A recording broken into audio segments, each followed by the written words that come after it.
including becoming the major hub for food banks in North Camden. So I think at the moment we've made around 18,000 meals for tackling food poverty in our local area. We've even been a blood bank for certain days. So we've been very active and involved in lots of things, and all our programming has moved online. So we have had theatre, literature, cinema, all kinds of wonderful things, including classes and courses for all ages, through streaming right to your home. The exciting news, if you haven't heard, is that we are scheduled to reopen from the 1st of September. So we'll be really, really happy to see your faces once you can come back, and we'll find a very safe way to get together again, which will be great. So back to tonight's event. It is my huge pleasure to welcome two of the country's leading writers. We have Tracy Chevalier and Amanda Craig, who are going to be in conversation with each other. Tracy Chevalier is the author of 10 novels, each of which delves into a period in history which she brings to life with astonishing, beautiful detail. Her books include The Last Runaway, about the Underground Railroad, Remarkable Creatures, about the life of legendary but forgotten fossil finder Mary Anning, and The Seismic Girl with a Pearl Earring, which was adapted into a film starring Scarlett Johansson and Colin Firth. Amanda Craig is a novelist and short story writer and critic. Her novel Hearts and Minds was longlisted for the Bailey's Prize for Women's Fiction, and her following book, The Lie of the Land, was serialized on Radio 4. Her latest book, The Golden Rule, the one we'll be discussing tonight, was published last week, and it has already received rave reviews, very well deserved. Each of her novels can be read separately, but they're part of an interconnected cast of characters in which minor protagonists become major. So tonight, these writers will be discussing their new novels, which examines life in Britain at two different precarious moments, one interwar and one the current day. So please let me welcome Tracy Chevalier and Amanda Craig, and hopefully they'll pop up right now. Hello. And I shall. Hello. Hi. Hello, Amanda. Hello, Tracy. I should just say to everybody who's watching, thank you very much for coming. And Amanda and I just thought that we would tonight talk to each other. We're friends and fellow writers, and that is it's relatively unusual to be in an event where two writers just talk to each other. And we both have books out. Amanda is hers just came out, as Michaela said, to great reviews all over. I have my novel, A Single Thread, came out last September. So I think what we're going to do is we're going to start with the newest one, with The Golden Rule. But before we do, we thought we'd maybe talk a little bit about what's been going on the last few months. Amanda, I don't know about you, but I have had so many people say to me, what's it like being a writer at this time? And I wanted to ask you, how's it been for you? And has the pandemic and the lockdown changed either how you write or what you're writing at the moment? No, nothing will change what I'm now writing. Obviously the pandemic will have to come into it because it's going to affect everybody's lives for a very long time. Well, hang on. Are you writing something that's set now? No, the novel I'm now writing is set in 2022, which is when the next one. So you have to predict what's going to happen. Can you tell us what happened, please, by 2022? I'm not going to think. My publisher calls me Nostradama already because in Hearts and Minds I seem to predict the crash of 2008 and. Yeah. There are various other kind of slightly uncanny things that I think very often you can have a fairly strong sense of what is coming at you from the future, actually, if you really think hard about what's happening now. But people seem to think this is rather a sort of freakish attitude to life. I think there are things that you can almost project from what's happening in politics, what's happening in the environment. But presumably you didn't predict a pandemic, so No, I didn't. And had you started writing this next one? And if that's the case, I mean, surely it has to change a little bit to include the what's going on now. Yes, but because it's about three elderly ladies who are obviously at the end of their lives, I was thinking quite a lot about, not knowing when you're going to die. I mean, I should say that this is not a gloomy novel. I don't believe in writing novels that make people feel worse at the end than they do when they pick a book up. Right. But I'm always quite preoccupied by mortality. I think that it's an essential part of living a full life. And I'm always very aware of danger. I don't know about you. I mean, I think that's perhaps part of being Jewish. You just have a sort of hyper awareness that at any moment things can go very badly wrong. Yes. I mean, I have to admit, I am not technically Jewish. I am Jew-ish. My husband's Jewish. So I know that feeling very well. But I think for me, this whole period of the last few months has, it's been very odd being a historical novelist and living through a period that is clearly a historical moment that will be written about, that will be interpreted for decades, if not centuries to come, where it's part of the tapestry of our historical world now. And to be actually in the middle of it, it's very rare in my life that I've thought, oh, wow, this is a moment. And, 9/11 was that, but the referendum was that. But this feels very, it was hard. And the thing is, the book I'm working on right now is set, it's about Venetian glass. And because we've got to have an excuse to go to Venice, so. Of course. And it's set between the 15th century and the 21st century. So there is the last section is going to be the present day. And originally, and I'm working on the 15th century, and I was thinking when in March and April, which were particularly bad months, I think, for everybody. I think it's starting to, the easing up is easing us psychologically as well a little bit. But April, I was just sitting there thinking, who cares about 15th century Venice? Nobody's going to watch this. But I got past that. But at the time, I didn't know what happened to me is first of all, I was having a hard time reading, focusing, hard time writing, hard time settling myself down. And then there was a little moment where I thought, Tracy, you're using this lockdown as an excuse to procrastinate. So stop that. And if you can't write about 15th century Venice, we'll write about present day Venice, because you have to anyway. And originally that section was going to be about set during the Acqua Alta, which was the flooding, the really terrible flooding that took place in November 2019 in Venice. I thought that was the worst that could happen to Venice, but no. So I thought, okay, I might have to throw out this whole section in a year because we're past it, or it's different, or it feels naive, or irrelevant.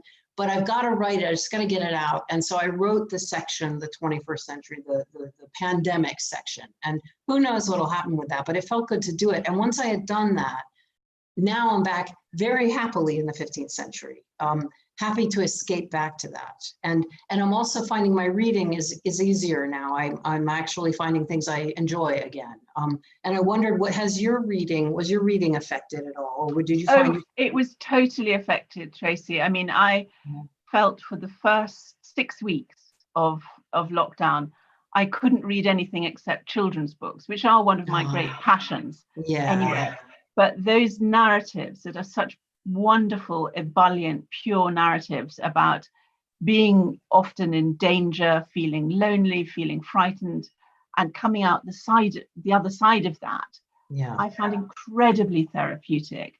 So I went and reread the complete works of Joan Aiken, for instance, which is wonderful. The Wolves of Willoughby Chase. Yes, all of that, and which are fantastic stories, and very often, curiously, about people being seriously ill, and and getting better. So I thought that was very good. Then I went on to Golden Age of Detective Fiction, another great comfort read. And then bit by bit, I was able to tackle proper literature, but more challenging kinds of books. I really wish we were in the audience. We could see the audience now. So audience, we're really sorry we can't see you.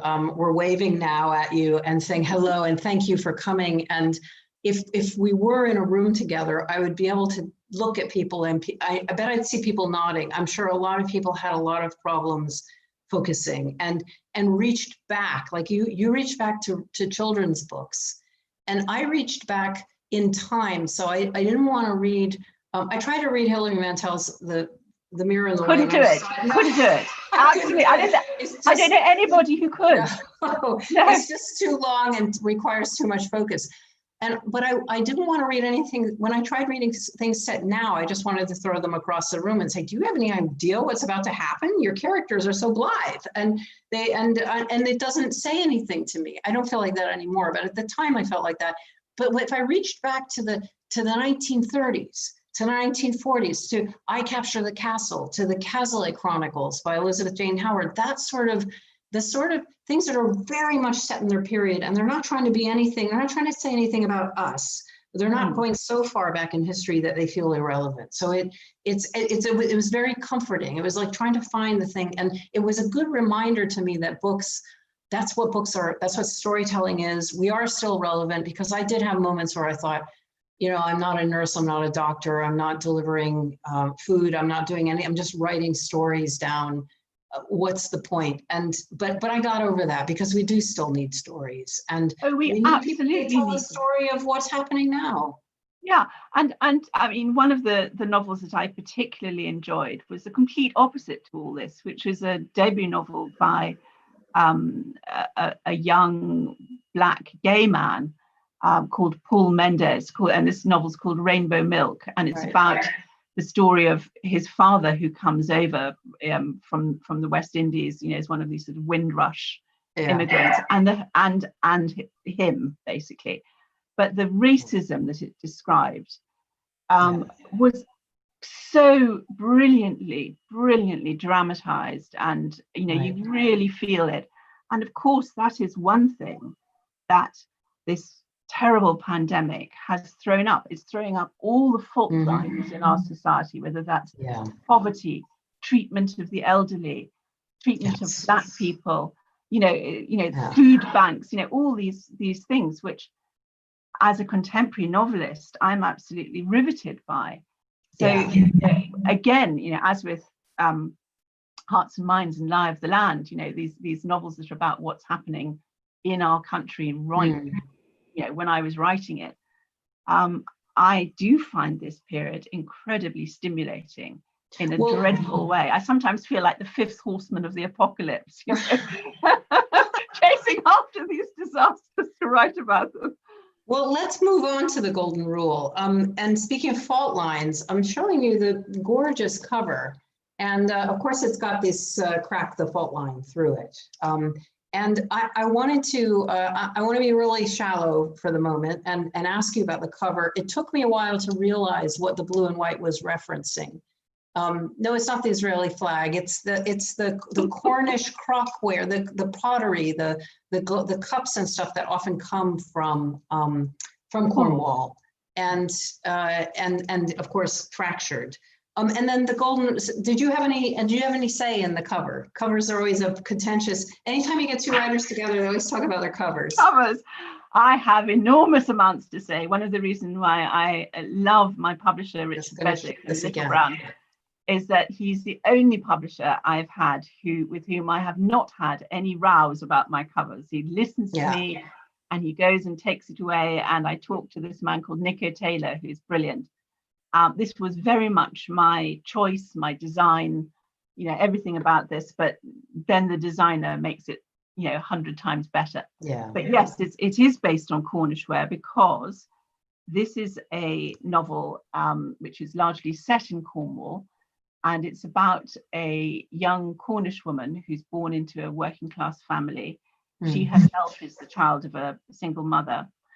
And she tries to escape her background through education, which a lot of the Cornish, you know, they have to leave Cornwall because there's no work there. It's very, very impoverished. It's something that has only recently started to be written about and talked about.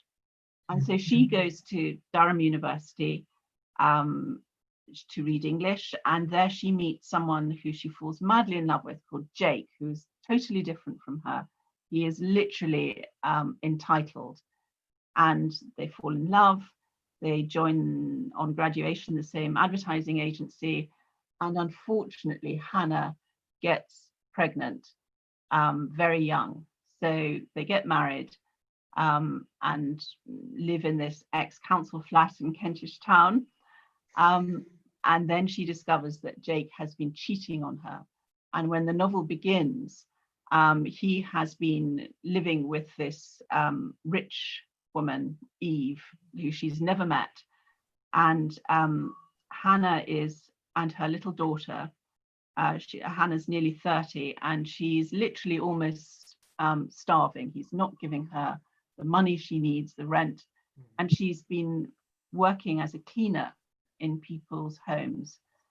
So that is her background. And when the novel begins, she's on a train going from Paddington to Penzance because her mother is dying. And she meets this woman in a first-class compartment who beckons her in and who's also very unhappily married. And in the course of their journey, they agree that they're going to murder each other's husbands. This has been described as Strangers on a Train meets Me Too, which was indeed the original premise. But when Hannah gets to Ginny's husband's home in Cornwall, she meets someone who's very different from the man who's been described to her. So this is a novel that is partly about trust. Who do you trust? Who is telling the truth? And it's also a novel about the haves and have-nots, which is something I keep returning to, and what's happening in Cornwall, which of course a lot more people this summer will be visiting with the pandemic. And it's also a novel about the effects of reading upon someone's imagination and their character, because Hannah is very obsessed, not just by reading, but in particular by Jane Austen.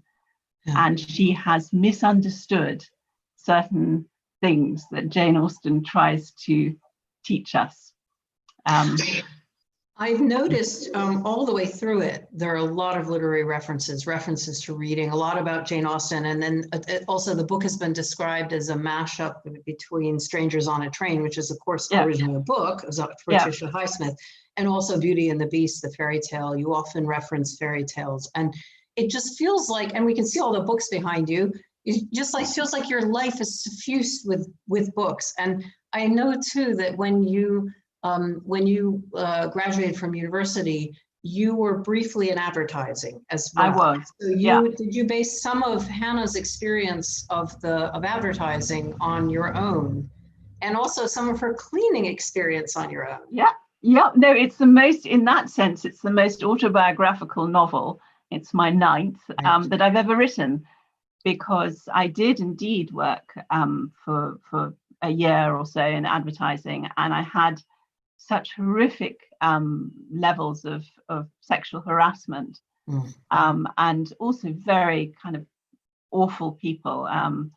Advertising agencies, I know some of them are better than others. I think perhaps I had a particularly toxic one at the start of the 1980s. I don't know.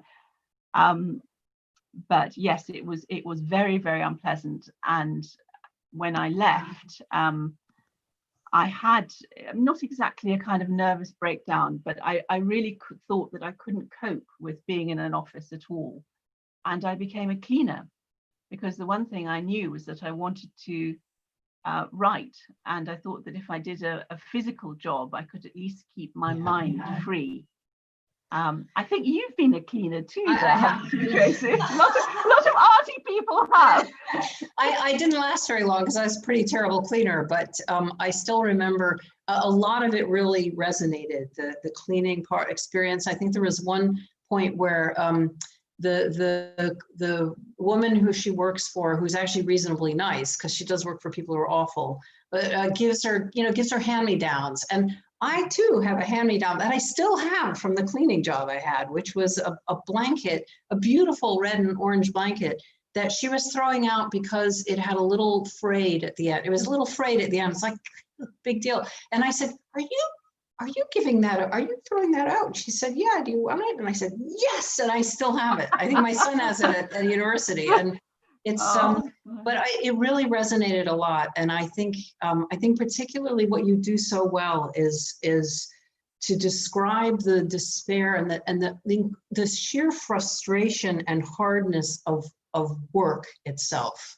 Very few writers actually describe work well, and you do. And I remember in Lie of the Land, your last novel, which is set mainly in Devon, the son, Zan, who makes a little appearance in your book, we'll talk about this in a little while, about why your characters appear in different books.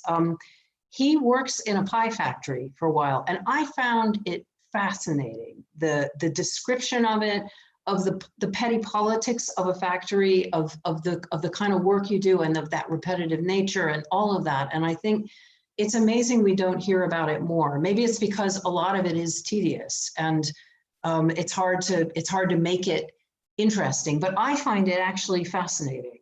Well, that doesn't surprise me, Tracy, because you are one of the other rare contemporary novelists I can think of who also describes work. I mean, the kind of work you're describing is often craft.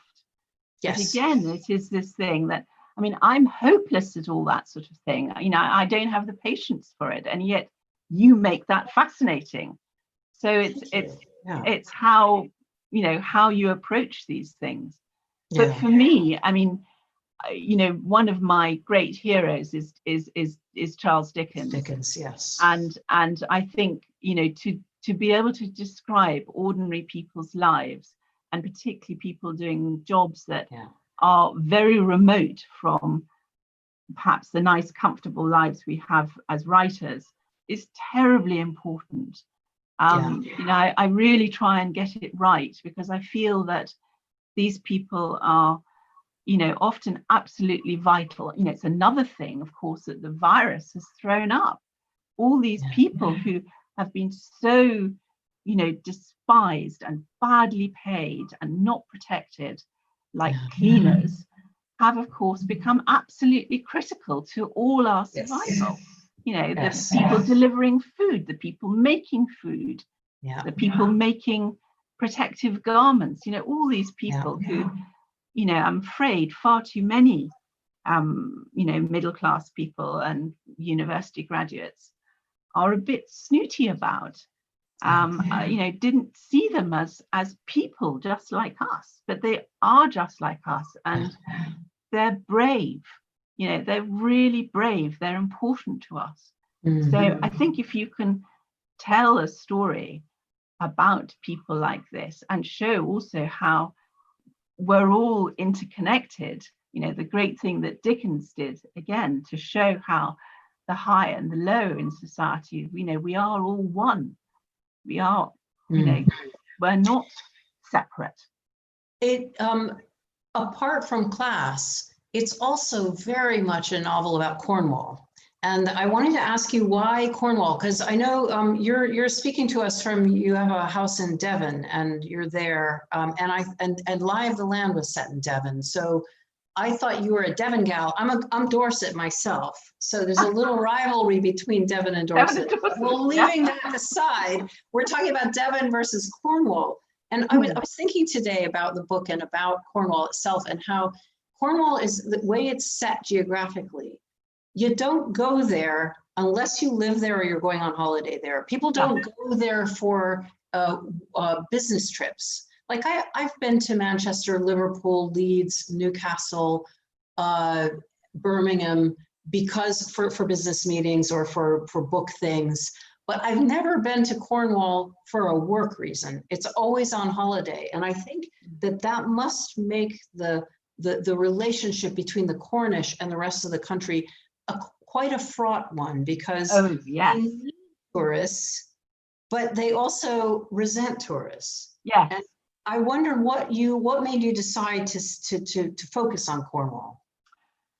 Well, partly the whole Brexit vote, because I was very fascinated by the fact that Cornwall, which is like this, I mean, the particular bit of North Devon that I live in is 5 miles from the Cornish border, so really practically Cornwall.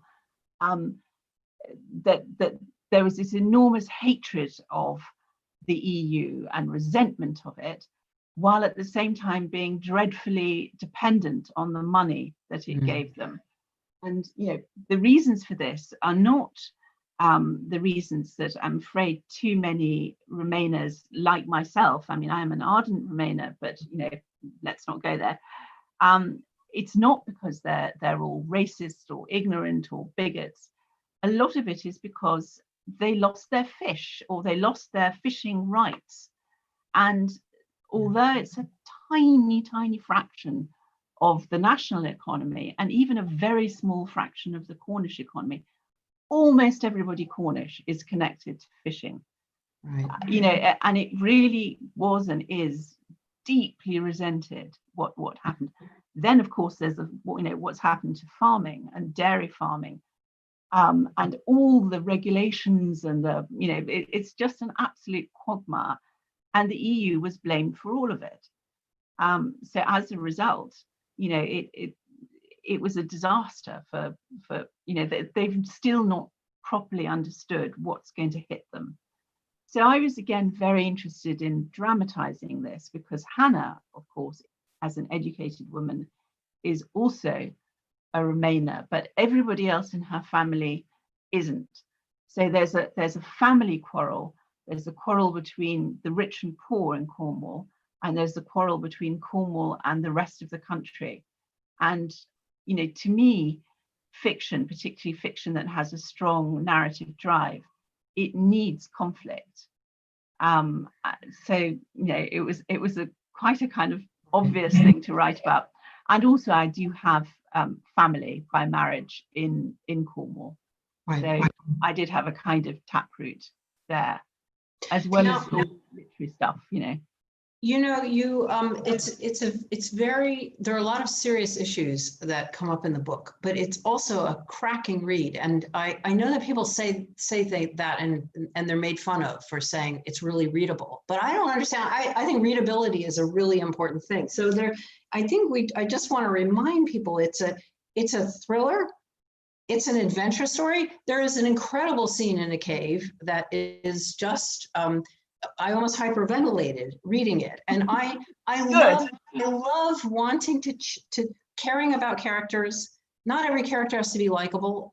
No, I don't believe in that. But I want to care. I care about what is going to happen, and I think that whole readability. I wondered before we move on whether you could just.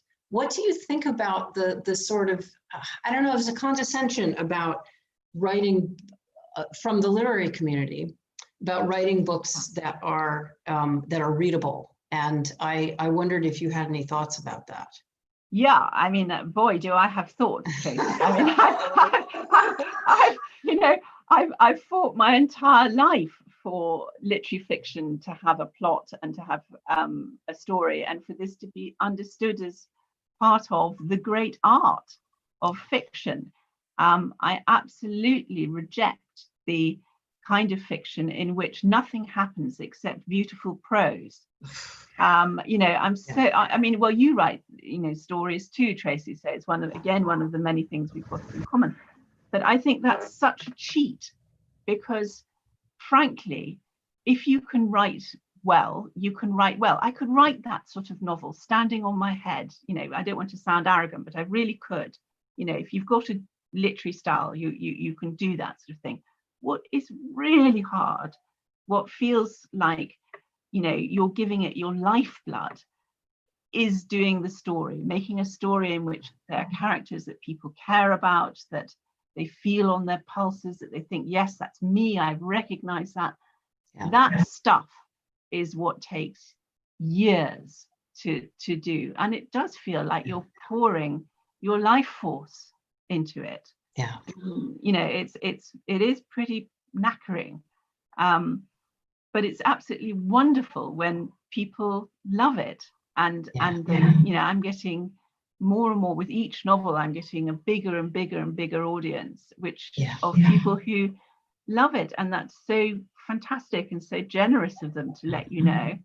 It's great to hear. It's great to see it. Yeah, yeah. And I'm sure you have this too, because you also, you know, do these stories about people, particularly women, but not always women, and they really touch you. You know, they're people who are facing other kinds of adversity, but in a way not. It's always the same thing, isn't it? It's always about Power. How can you empower yourself? How can you live your best life, as people say now?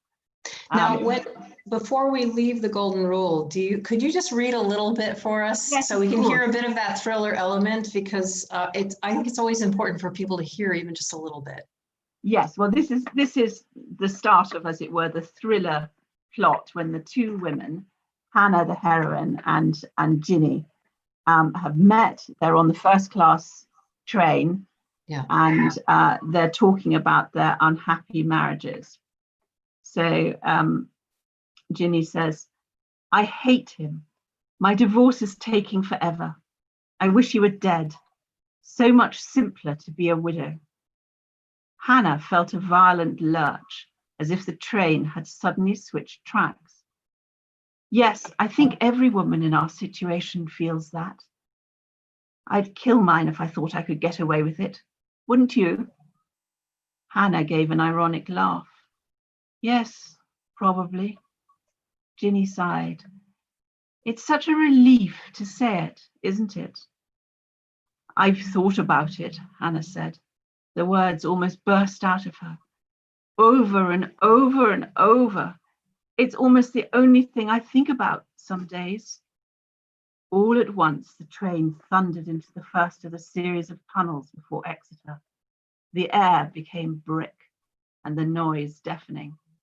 Their reflections shone dimly in the black glass, a parallel world of darkness and shadow. Ginny leant forward, her eyes bright, and mouthed, "Why don't we then?" So that's the start of. Oh, bravo! Lovely, lovely. Everybody, please, great read. It's a definitely. Amanda's been described as a state of the nation novelist, and I can't wait to see what you do next with the state of our nation. I really look forward to that. Thank you, Tracy. That's so kind of you. But I you know, I'm also just as interested in going back in time, which is what you specialize in, that you make your characters so real and believable. I've said some disagreeable things in the past about historical fiction, but you're one of the exceptions. I'm honored. I'm honored. Because I always believe in your characters, unlike some. And I loved A Single Thread. I thought it was such a brilliant idea. Yes, I'm sorry, I should have it. But... And that's the lovely cover, which was lovely, and I did have some say in it, but not total. And these to tell you about these scissors, they were they're embroidery scissors in the shape of a stork, because they were created in the 19th century. In 19th century Victorian, midwives used to go, and while they were waiting for the baby, taking hours and hours and days to come, they would sew. And so these were created because of the stork. And there's some that when they open it up, there's a little baby inside right there. But yeah, fascinating. That is riveting. Well, you see, that's the sort of thing that only someone like you knows, and it's such a great detail. Did you know anything about embroidering when you started researching this novel? No,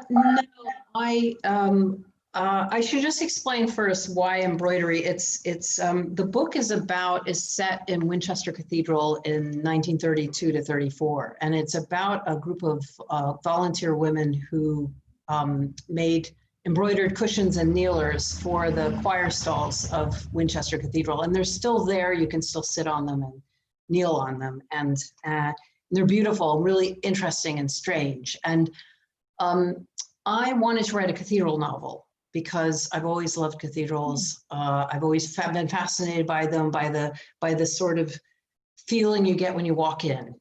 And it's not necessarily religious, but it's often spiritual, and it makes you feel very small, and big, and you're part of a bigger community and a part of a bigger world.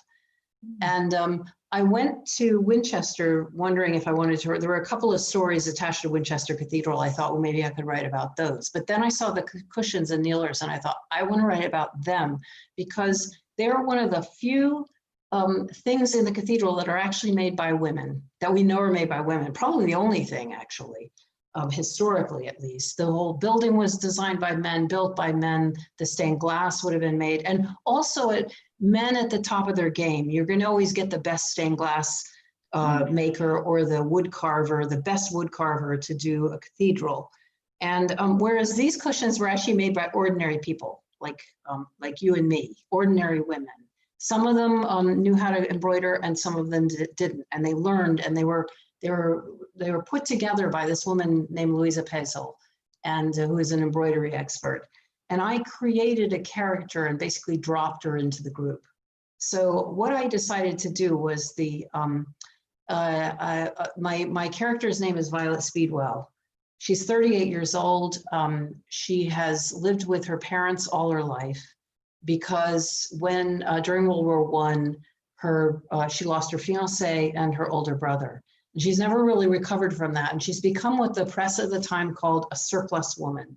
In 1921, there was a census taken that described, that found out that there were almost 2 million more women than men in the United Kingdom. So a lot of women who thought they might marry weren't able to. And so they had this horrible surplus women, so condescending, and a lot of, as you can imagine, it came from the Daily Mail, that one. And there were a lot of awful and sad, pathetic stories about, because society was not set up for single women to make a living.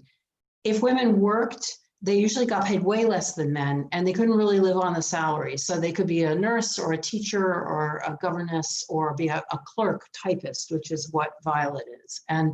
But she lived at home, and after her father died, her mother drove her so crazy, because her mother is quite aggressive, passive aggressive. Violet, at ripe old age of 38, decides to move out and try to make a life of her own. And she moves to Winchester as a typist, and she ends up getting involved with this group making cushions and kneelers. And it's about those small acts of a rebellion that a woman has to go through at that time to make a full and independent life for herself. So with all that in mind, I didn't know how to embroider, but I did know how to quilt, because a couple of novels ago, I wrote The Last Runaway, which is about a woman who emigrates to the States, an English woman who emigrates to the States in the 19th century, and she's a quilter.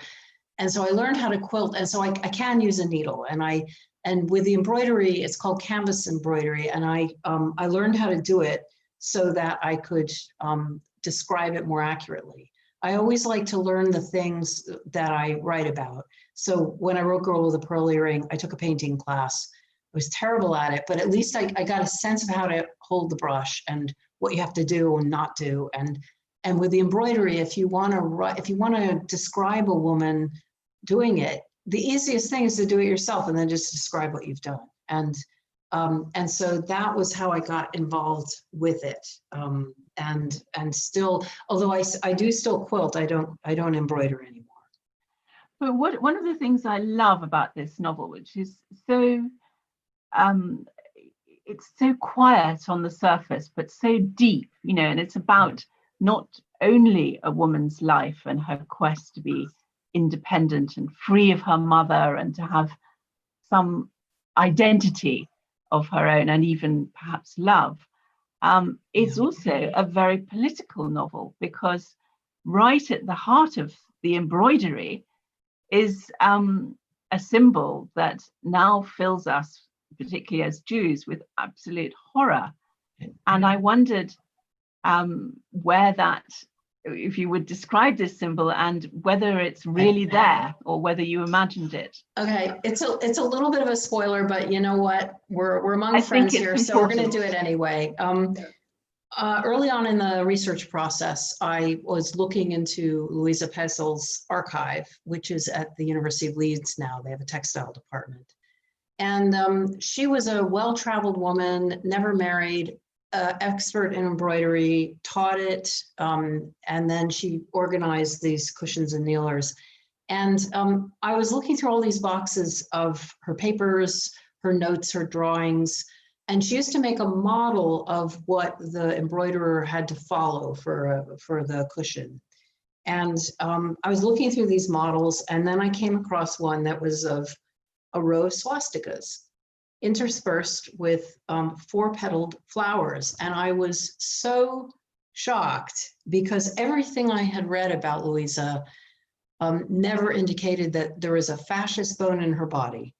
And this was designed in the early 1930s. So the Nazis had used the swastika since 1920. And I thought, she must know what this is about. So what on earth is it doing on here? And I was really horrified for the longest. I didn't know what to do. I thought, how am I going to cope with this? And then I went back to the cathedral to see if these swastikas were on the cushions, and they are on 3 of them.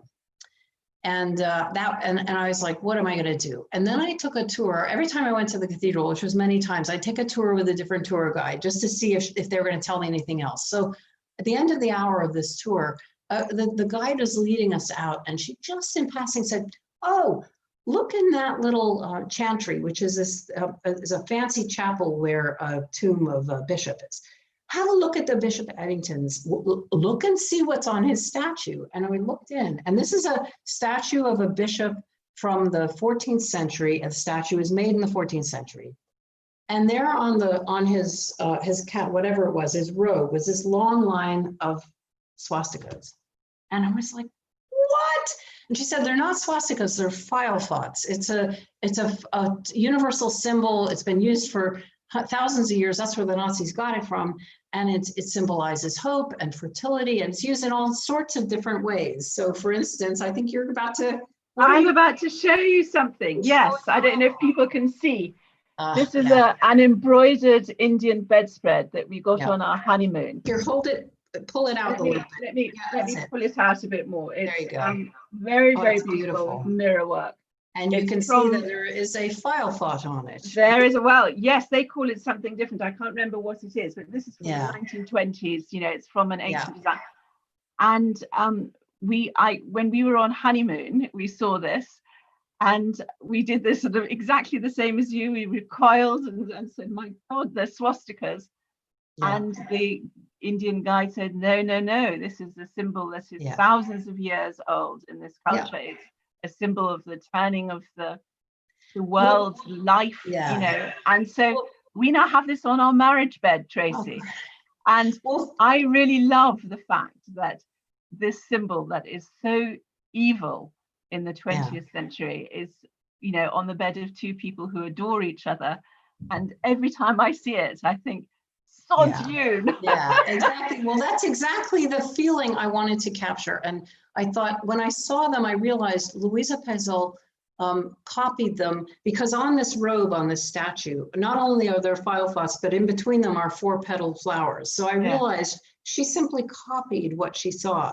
And she often did that. She'd take references from around the cathedral and put them into the cushions. And I thought, so there's a very important scene in the book, which is 2 characters, Louisa Pezel and Arthur Knight, who is a bell ringer, who Violet becomes involved with both of them, and in one way or the other. And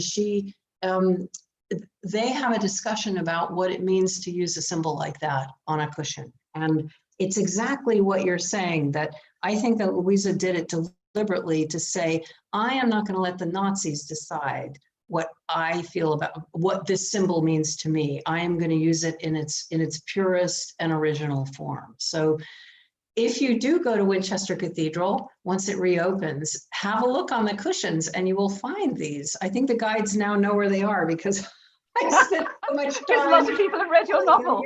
Yes, Yeah. Now, we only have a few minutes left before questions. So I just wanted to say now, if anybody has any questions, put them in the Q&A at the bottom. You can type them in, and then we're going to get them. They're going to be fed to us. And Tracy, would you read a little bit from a single thread? Sure, I will read a little bit. I'm just going to read two paragraphs about that feeling that I get when I come into a cathedral. I gave it to Violet. Whenever she walked through the front entrance below the great west window and into the cathedral, the long nave in front of her and the vast space above bounded by a stunning vaulted ceiling, Violet felt the whole weight of the 900-year-old building hover over her. It was the only place built specifically for spiritual sustenance in which she felt she was indeed being spiritually fed. Not necessarily from the services. It was more the reverence for the place itself, for the knowledge of the many thousands of people who had come there throughout its history, looking for a place in which to be free to consider the big questions about life and death, rather than worrying about paying for the winter's coal or needing a new coat. She loved it for the more concrete things as well, for its colored windows and elegant arches and carvings, for its old patterned tiles, for the elaborate tombs of bishops and kings and noble families, for the surprising painted bosses that covered the joins between the stone ribs on the distant ceiling, and for all of the energy that had gone into making those things, for the creators throughout history. Yes, it's funny that the more I think about it, the more our novels, although they're so different, have a lot in common. One of them is about creativity. Yes, very important. important. The importance of creativity and celebrating it and understanding it. For sure. Do you think what we're really talking about here is writing, or do you think we Yes. are really? I could bore for England about. I'm always amazed that so many novels about the process of writing are published, because I just think writers like to read them, but I'm not sure the public does, because it's awfully boring. It's very self-absorbed to just write about writing. I don't want to write about writing. I just want to do the writing. But I do think that creativity in its many varied forms is so important to our lives. And that's how I, whatever I can do, then that's why the next book is about Venetian glass, and I'm busy learning how to, I was learning how to make glass beads and watching the maestros at work on Murano off of Venice, and that sort of thing to me is really important, and it always has been in the past, and it is now, and that's the easiest bridge to me to between the past and the present is the act of creation. Yes, the act of creation, and also the characters, people who, I've always thought that reading itself is a very creative act. People perhaps don't fully understand that when they engage with the book, half of the book that they're reading is not the words on the page, it's what's happening in their imagination. We all read differently. I say that I think of a book as a contract between the writer and the reader.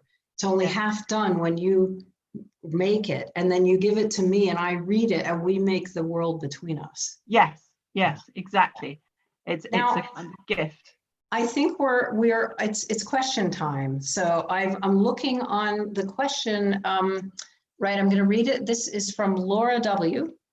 Tracy, Amanda, I loved each of your recent books. I wonder how important it was for you to portray the importance of friendship and of community in both of them.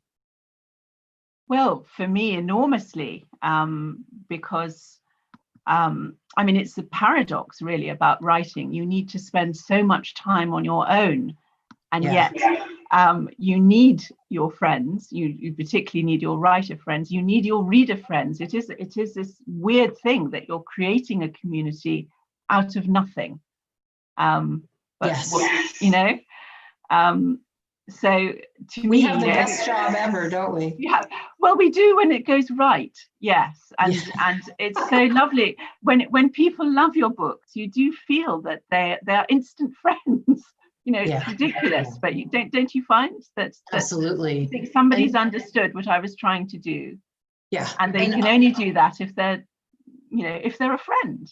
So but there's also the feeling of community within the book and a friendship. And I definitely love writing about friendship, because I think it's underrated sometimes. So we were brought up probably as girls to look for the romance. You know, that was our generation, it was all about, are you going to find the right guy? And actually I find that story much less interesting than the much more complicated friendships. And in a single thread, for sure, the friendships between the women that are established become, I think, are much richer than anything that could have happened between her and men. Well, in fact, you know, I did notice there is a gay element in two minor characters, which I found terribly moving, really moving, because of course it has to be kept secret and it puts them in some considerable disadvantage. But Violet helps to save them. You know, they are her friends too. I loved that. I thought that was so moving. Thank you. You know, you are creating this imaginary community that you hope sometimes it is better than perhaps what is in real life. You know, there is always a fairy tale element, I think, too. Well, I think it's always hard. Endings are always hard. They're one of the hardest parts of books, because a reader wants to be surprised and satisfied. And those two are actually contradictory sometimes, because if they're surprised, usually a canny reader will figure out what endings could happen. It's very hard to surprise them. So if they surprise them, then it's not going to be satisfying. It's very difficult. Well, particularly in the Golden Rule, I have to say, because one of the themes that emerges more and more strongly is how different, in my novel, computer gaming is from traditional narrative, you know, because computer games absolutely fascinate me, although I'm not a gamer, because they have multiple endings, multiple outcomes. You know, it's not just going in one direction.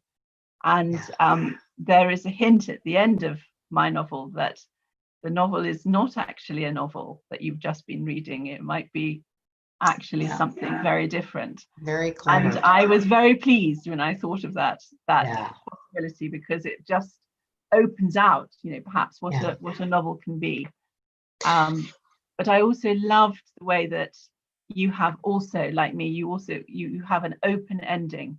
You know, there's hope, but nothing is nailed down. No, particularly since World War II is coming. So, and they don't know it. We do.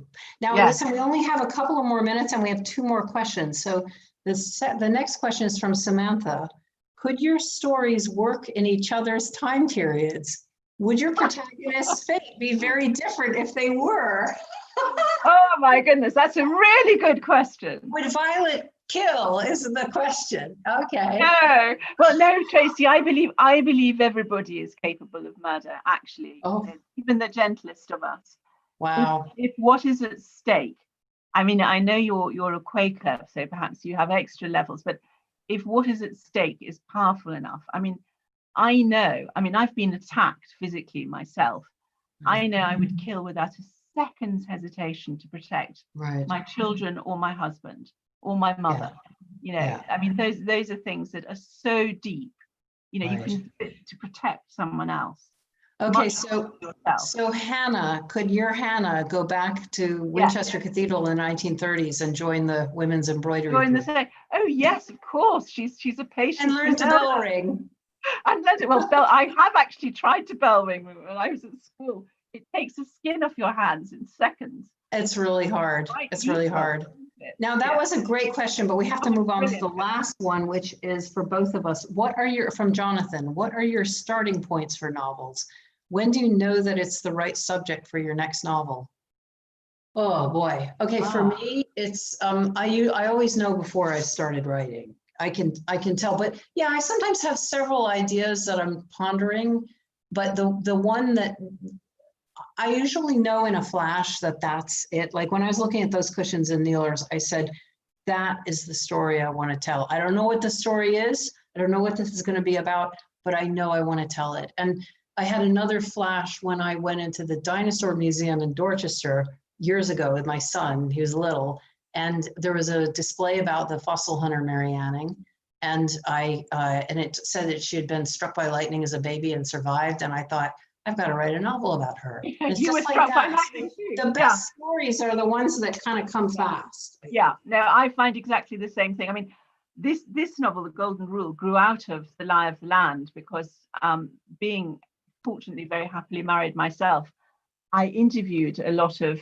friends who were going through hideous divorces, and it was when one after another they said it would be so much easier to be a widow than to divorce. I mean, they were in terrible anguish. Of course, they're all very lovely, gentle people who are not killers, as far as I know. But the third time I heard that, I thought, I've got to write a novel about this. This is so fascinating that this clearly goes through so many people's minds.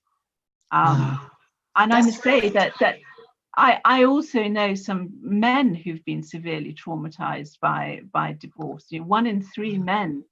1 in 3 abuse cases that are brought are from men who've been hurt and tortured. And I mean, this is all very topical again with the Johnny Depp case at the moment. You know, these counterclaims.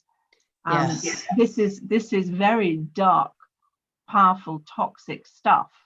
And I think it's important to tell stories about them, because stories is how we get a grip on what it is to be human in our darkest moments, as well as our happier ones, I hope. On that note, on that balanced note, I think we're going to have to, the time has gone so fast. And so I just wanted to say thank you to JW3 for having us. Thank you, Amanda. Thank you. Thank you, Tracy and JW. Waving at you from Dorset. I'm waving at everybody from Dorset, and Amanda and I, and we're now going to mute ourselves and then go off and do our video. And then I think that Michaela is going to come on to say goodbye. Oh, no, there she is. I'm Michaela, here. hello. Yeah.